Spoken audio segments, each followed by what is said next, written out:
little bit.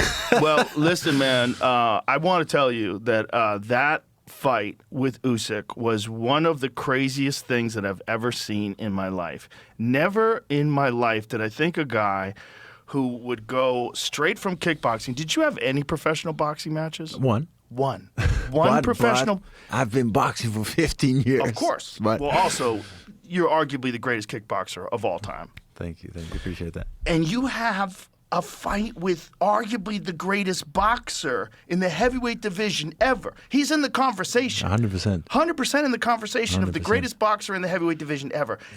And you won 10 fucking rounds, man. You won 10 rounds. Yeah, so close to that. Yeah. I mean, I don't give a fuck what those judges were saying. No. Those judges were trying to say it was close. Yeah. Like it was almost like you were up. I think one of them had you up by 1 round. Yeah. And the other ones had a draw. Yeah. I think that's a crime. If that went to scorecards and somehow or another you lost that decision, that would have been a crime. Crime. I know, and I gotta be honest. I think, like, we're just straight jumping into it. So, and like, I think that's the hard part of it. Like, I don't like losing, but I don't. If it happens, it happens. But I think that's the part that makes it even harder. It felt so unjust, and it felt unjust. The stoppage felt unjust. It didn't seem like it made sense. No, It but looks like they were but- looking for a way to stop the fight. Exactly, but next to that, like, you say this as a combat sports commentator for years, and you've been in the sport for so many years, and all other professional boxers and commentators, etc. They all see the fight a certain way, like you saw it, like how I experienced it, and then when we look at the scorecards, we get like a totally different fight. Like what is going on there? And that is for me where the toughness is of the whole experience. Right. It's very difficult to accept. And if you had lost by decision, it would have been insanity. And we've seen those insane decisions before, and I never know what's going on. You know, I don't want to think it's corruption, but it's almost worse if it's incompetence. Yeah. If you have someone who's judging a fight, which is like the most pivotal fight, arguably, of your career. You think about how long you've been reigning as the heavyweight champion of kickboxing. For like a decade, which is crazy at the highest level. 100%. Like, especially at the heavyweight division. It is so hard to stay at the top. Yeah. Nobody does. Everybody's like, even in the UFC, it's like 1-2 fights, and then they fall off. Yeah. For you to be the heavyweight champion and have fucking wars like Jamal Ben Sadiq, that fight, like some of these fights you've had wars. Yeah. And to come out on top every single fucking time. Yeah.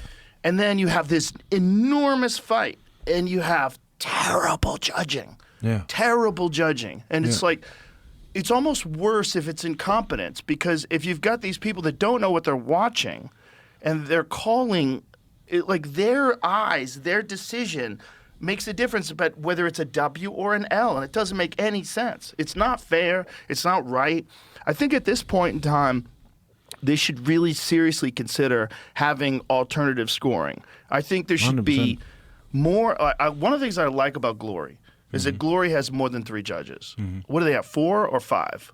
5, I believe. 5. Yeah. I think 5's the right number. I think 3 is too few. Yeah. Because you could have 2 people fuck it up and one person gets it right, and then, but if you had 2 more judges, the odds are they're going to get it right too. Yeah. Usually the people that fuck it up, it's the minority. Yeah. But if you ask me, like, next to us as athletes putting our health on the line, which makes it very, very hard thing to cope with, but also for the people watching the fight. Right. It's like, it like you said, it feels unjust, and I definitely feel like, especially in the time that we're in now, everybody wants transparency. If we look at the World Cup that just finished, like, even there, when something happens, the referee is still a person. He can make like a mistake. He can look at the foul and he's like, I saw it this way, but now what they're doing, they're looking at the VAR. They're looking at the cameras. Right. And multiple people are looking at it and like, hey, we can interpret it, the rules like this, because this happened, we can see this, and this is wrong. Yeah. So even it's going to be a card or it's going to be a penalty or whatever. This is what's happening. But within this situation, it's just like if you ask me, and it's still possible, it's a human being, the referee made a mistake. And that is possible. But there should be people or a situation where it's like, hey, sorry, ref, but you made a mistake. This wasn't the right call. So we can overturn it in a split of a second. The only thing that's really hard to do with that subjectively is fight stoppages. Because sometimes, at least in MMA, a referee sees things in a fighter that you might not see things watching it on television or sitting at my seat as a commentator. A referee will see a guy's eyes roll back in his head. He'll see something that I don't see, and I'll go, "Oh, I thought that was a little quick." And then, but they're right on top of it. They see certain things that you might not be able to see. Yeah, but that's the thing. I appealed it. And everything we appealed upon, they said, like, you guys were right. We got stopped after the bell. Yes. Right after the stoppage, the doctor came. I wasn't disorientated. I didn't have no concussion or whatever symptoms. So everything we got, they were like, no, you're right. But they never overturned it. They never overturned nothing. Well, also, how would they overturn it? Would they go to the judges' scorecards? And if they did go to the judges' scorecards, what would it be, a majority draw? Because if you are down or you're even on both cards and then up on one, and then did they count the knockdowns in the final round? Because if they did, you might have lost that fight, which is even crazier. Yeah. But then you have something like, hey guys, let's look at the scoring cards again, and let other judges look at the scorecards and look at the fight and score it again, because.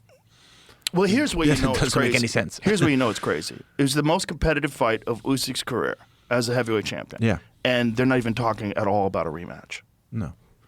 That's kind of crazy. Right? Isn't that kind of crazy? They're saying Deontay Wilder, which all love to Deontay. Yeah. But Deontay is not Deontay Wilder of 2019. No. He's a different guy now. That's a good thing that you just brought that up, because before this fight, you heard the whole conversation. Okay, we're going to do Rico. After that, I want to fight the winner of Dubois Wardley. And after that, I want to fight Tyson Fury again. Right. You don't hear the other two are not in the conversation anymore. Yeah. So, without taking too much credit for it, I think, like, with this fight, he saw, like, this was a little harder than I expected. Yeah. So, let's take a different route. And for me, I don't want a rematch just to have the rematch. I would like the rematch because it makes sense. There's a story within this rematch. It's huge. And it's something that it is unfinished business. Yes. And it's a Rocky story, exactly, a real live Rocky story. 100%. And that's why, for me, where I'm looking at now, I'm like in the fall of or maybe in the winter of my career as an athlete. And I just want to do big fights that make sense. And then you're like, ooh, this is what I want to see. Well, not only that, as a promoter, what makes more sense than that fight? Yeah. The Deontay Wilder fight, again, all respect to Deontay. I love that guy. He's one of the greatest knockout 100%, artists in the history of the heavyweight 100%. division. He's not the same guy. No. He's not the same guy. For whatever reason. It happens to everybody, right? I think he's 40 now, right? Yeah. It happens to everybody. You just got off of a crazy performance. Yeah. And the whole world got to see it. If any fight warrants a rematch, it's that fight. Yeah. That fucking rematch would be gigantic. It would be so huge. It's the ultimate Rocky story. I was watching that fight on the edge of my seat. I love it. The fight starts, I'm like, how's this going to go down? How's this going to go down? I'm like, whoa. First of all, I'm like, holy shit, Rico's fucking huge. Like, you realize how big you are. And, you know, Usyk is a cruiserweight. He's a cruiserweight to put on weight. Yeah, he's a to become build-up cruiser, yeah. He could still make cruiser. Yeah. If he wanted to get really lean, he could still make 100%, cruiser easily. 100%. you're way bigger than him. I'm like, that's a giant factor. And then it's your experience, your world championship level experience. You've been in so many big fights. 100%. You look so calm and so relaxed and so in the moment. And I was like, holy shit, he might pull it off. And then it got into like the third, fourth, and fifth round. I'm like, I don't see this changing. I'm like, this is crazy. Like, it was so funny. If you hear the commentators, they were like, okay, Rico's moving a lot and he's feinting and he's doing this and he's doing that. But how long can he keep this up? Well, they don't know about your cardio. Exactly. That's the thing There was one commentator that also commentated for Glory. Well, Alistair was there. Yeah, he was also there. But the commentator for Glory, that he knew like that cardio-wise, I live in the gym. That's what, and you know as well. Like I love this. So I'm never gonna lose on cardio because then I lose for myself. So no, you're an anomaly in terms of like 260-pound men. Yeah. There's very few guys that are as big as you that push a pace like you did. So I wasn't. When they were saying that, I was like, you guys don't understand what you're seeing here. He's going to be able to do this all night long. Yeah. And credit to Usyk for finally catching you and rocking you, but the fight was stopped too quickly. Yeah. It just was. 100%. And you were still okay. You got in a world championship fight that's that close. if it just Not even really that close. No. You were that far ahead. You got to give someone a chance. Yeah, but let's reverse it. Let's Right. reverse. What if he was in this position? There's no way they would stop that fight. No way. Look, it's either incompetence or corruption, and I tend to think corruption. This is what I think these guys want to keep judging fights, and they want the favor of the promoters, and the money is in Usyk. Yeah. Usyk is a huge name. He's their big star in Of the course. heavyweight division. They don't want like a guy coming in from a different sport and one professional boxing exactly match. and making the biggest upset in boxing history. That would be